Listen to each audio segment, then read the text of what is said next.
Hey, what's up? We're coming to you from the new studio. We've got some camera equipment. We've got some recording audio stuff to hopefully bring you a higher quality content as we talk about the survival, homesteading, permaculture, mindset. And that's exactly what we're talking about today, mindset. uh, in our survival classes, in our survival manual, we teach the rule of three, right? And that's typically 3 hours without shelter, 3 days without water, and 30 days without food. But something that we've added to that list is 3 seconds without hope. The minute that you lose hope, and the minute that you lose that mindset that we cultivate to be successful, you're not going anywhere from there. And knowing that, you aren't dead until that man upstairs flips that light switch. And we just got to keep pushing forward, keep building that abundance for ourselves, our families, and our communities. Today, we were out in the woods, specifically working like friction fire skills. And so if you've been to our classes, I know that you've seen me do the friction fire and bow drill specifically. So there's the spindle, the fireboard, the handhold, the bow, and all of that is like reflected. There's parables about it, but it's how cultures have created fire for like thousands of years. There's just depictions of that in like ancient Egypt. So like it goes back like at least 5,000 years, right? Way longer than that. But it's how that man can take the fire of his spirit, take the fire of like the life, and breathe it in to help others, or breathe it out, to help others and bring that influence. And that's exactly what we're talking about today. How do we cultivate that mindset? How do we share these skills? But more so, like, how do we practice them? We can't share them without like practicing them and understanding them. And our martial arts guru, Brent Pierce, he has a great saying that like if you the things that he teaches, if you can replicate it under stress and you know it, it's yours to teach. And I want to echo that here. But we can't know anything until we've done it under pressure and in the real world. And it takes really learning and really knowing it in drills before we ever get there. Oftentimes, I take people out into the woods, show them friction fire, and they learn that there's just so many moving parts to create that kit. You have to have the skills in carving. You have to have whittling is different than like the skills in like not cutting yourself. And to do that, you have to have the skills in like sharpening your knife. You have to have skills in keeping it from rusting, and then you get to the ability to, do we have the ability to make a round spherical spindle? Do we have the ability to hew and the ability to baton, to create the fireboard? Do we have the ability to create rope using the reverse draft method? These are things that we teach in like all of our classes, namely our survival essentials class and the survival essentials workbook available at sustainablehomestead.com. But do we have the ability to keep like prepare tinder? Do we have the ability to keep it dry in wet environments? Have we field tested in the worst possible scenarios that we can get into? And I was sharing today that like our goal is to have a friction fire in like pretty damn close to an hour, if we've got no materials. If we have all the materials, under 30 minutes, preferably closer to 20. And cultivating that mentality that we know, like we're storing up for our next fire, the possum mentality, as Dave Canterbury calls it. But we're just putting things into our pouch and keeping them prepared so that when we need them, we can just deploy the tools. It takes all these skills before, or for a friction fire to even come in. So we have to practice these things under pressure before we're ever able to show them to other people and expect that we'll be able to perform. Nothing is like more embarrassing than saying, yeah, we're going to get the friction fire today, and realizing that like you've messed up in one of those areas. And the same goes for like fighting. The same goes for jujitsu. I'm sure that, and the same goes for like business and sales. With some of our friends, we talk about like sales and business development.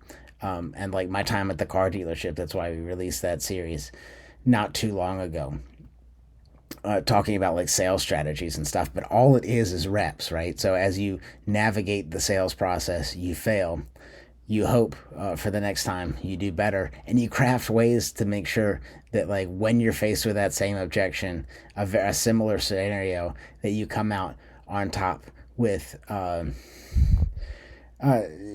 word track that heightens the probability of your success.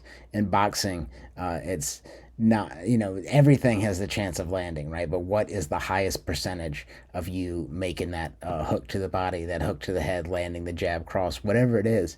We're looking for the highest percentage. And so we get there by practicing our word tracks for sales, practicing our boxing and our martial arts. So when we're in that instance in time, we know exactly what to do. That's what those drills are for that you see in Filipino martial arts. We're not getting caught in like the dance of it, but it's how do we learn what to do when, a strike comes from a certain direction? How do we, raise, slap, hit, and now we're on the outside? Or we control the limbs and now we're on the inside. We know where that knife's going to be. That all comes through drilling. And in class with friction fire, it's really amazing to see people that like think that they're the chosen one, right? They're going to come out and with no reps, no real experience, not living these skills every day, that they are just have it ingrained in their system. And like, I wish I had that confidence, right? I wish I had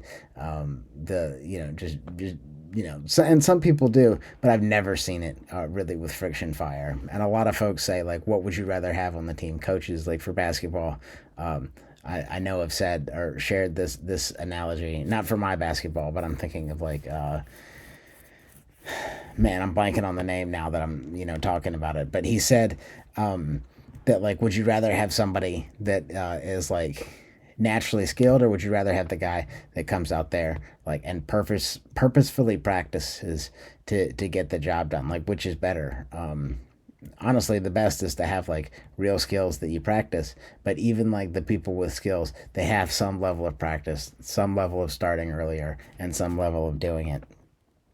So when you come out to class, don't expect that you're going to be a master of friction fire, because there's so many little things that come together to make that a real thing. And I want to share something with you. So in 2017, my friend Sean and Don and some primitive skills groups that I was in came up with a group. It's called Cole Soul on Facebook. And sorry, the sun is shining right into my face, but whatever. And in 2017, I started really practicing friction fire, and every day for a year and like multiple times a day, I worked this book. It's called Soul of a Coal: Manifestations of Heat, and I was just showing this off as a little art project. But every day, you can see, well, that's the title page, but I burned a hole in a piece of paper using a friction fire method to create that coal. Some days it didn't go all the way through because I cut it early, but for me, it's like, man, there's so much pride. And I just found this book the other day, and it really reminded me of like how much practice goes into making a success of, like, you can see how thick this is, every page. And I think this goes on like well past 365 days. I think I missed one day, but I came back and made like multiple calls the next day. Whatever. I was sad about that. But the takeaway is that like practice, practice, practice, practice makes perfect. And we really can't expect to be proficient in anything without the reps. And so this is your call to get the reps in and examine your weak spots in your life and put the reps in so that your weak spots become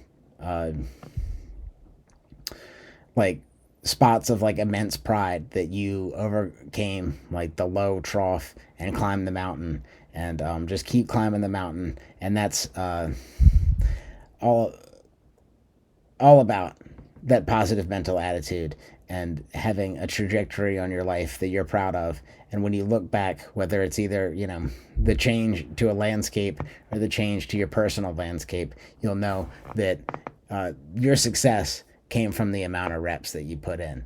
Whether that's in the gym, bushcraft, fighting, sales, and business, it's all the same.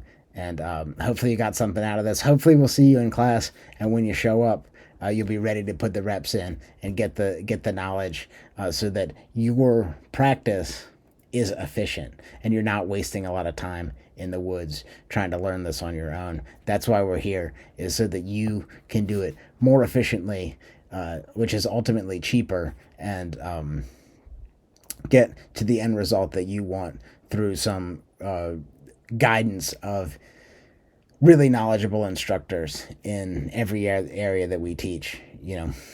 Bushcraft, survival, permaculture, homestead design and planning, even a little bit of martial arts, weightlifting, sales and business development. It's all in there. It's all part of sustainablehomestead.com. Thanks for joining us, and we'll be coming to you more with these longer form videos. If you like this, drop us a like, but ultimately check out sustainablehomestead.com. Sign up for a class, download our Survival Essentials workbook, and get to putting in the reps.